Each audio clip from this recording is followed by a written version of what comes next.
నిగ్గు తేలుద్దాం, నిజానిజాలేందో తేలుద్దామంటే పారిపోయింది కాంగ్రెస్ ప్రభుత్వం. అట్లాగే మరి ముఖ్యమంత్రి గారు మీరు కూడా ఏసీబీ కేసు ఎదుర్కొంటున్నారు, నా మీద కూడా ఒక ఏసీబీ కేసు బనాయించిండ్రు. మరి దమ్ముంటే పిరికి పందవి కాకపోతే నువ్వు నేను లై డిటెక్టర్ పరీక్షను ఎదుర్కోవడానికి కూడా సిద్ధమని చెప్పినా ఇంతవరకు స్పందన లేదు. 6 నెలలైంది కేసు బనాయించి, సాధించిందేందో తెలియదు. వాస్తవం ఏంటి అంటే వాళ్ళ ఫార్ములా ఈ అనే ఒక రేసును హైదరాబాద్కు తీసుకొచ్చి హైదరాబాద్ ప్రతిష్టను ఇనుమడింపజేసింది కేసీఆర్ గారి ప్రభుత్వం. అదే మీరు అందాల పోటీలతో మిస్ వరల్డ్ అని ప్రపంచం ముందు అబాసుపాలు చేసింది కూడా కాంగ్రెస్ ప్రభుత్వం. ఇది వాస్తవం. నేను అనేదల్లా ఒకటే, నిజం ఎప్పుడైనా నిలకడ మీద తేలుతుంది.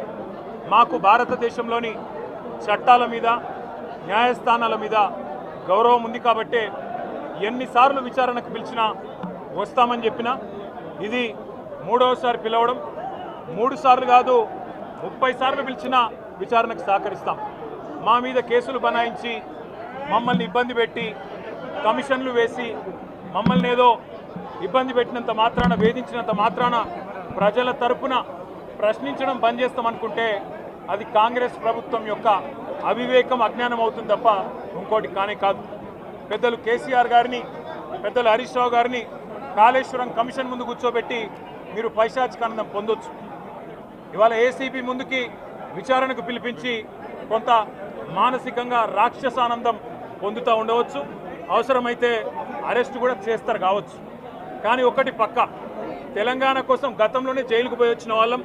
హైదరాబాద్ బ్రాండ్ ఇమేజ్ను పెంచే ప్రయత్నంలో భాగంగా హైదరాబాద్ బ్రాండ్ని కాపాడే క్రమంలో తీసుకున్న ఒక నిర్ణయం వల్ల మళ్ళీ జైలుకు పోవాల్సి వచ్చినా భయపడేది లేదు. ఒకసారి కాదు 100 సార్లు అయినా జైలుకు పోతాం, కానీ వదిలిపెట్టాం కాంగ్రెస్ ప్రభుత్వాన్ని, కాంగ్రెస్ పార్టీని. మీరిచ్చిన 420 హామీలు, మీరిచ్చిన దొంగ 6 గ్యారంటీలు, మీరిచ్చిన డిక్లరేషన్లు, ఇవాళ మీరు లోకల్ బాడీ ఎన్నికలకు సిద్ధమవుతా ఉన్నారని చెప్పి వార్తలు వస్తూ ఉన్నాయి. రేవంత్ రెడ్డి గారు నిన్ను మొత్తం రాష్ట్రంలోని బీసీ వర్గాల ప్రజలందరూ గమనిస్తున్నారు.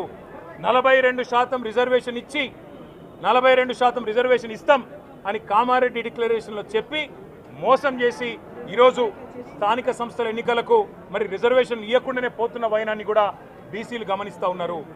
రైతు బంధు పేరిట ఎలక్షన్ బంధుగా మార్చి ఎలక్షన్లు వచ్చినప్పుడు మాత్రమే రైతు బంధు వేస్తున్న విషయాన్ని రైతులు గమనిస్తున్నారు.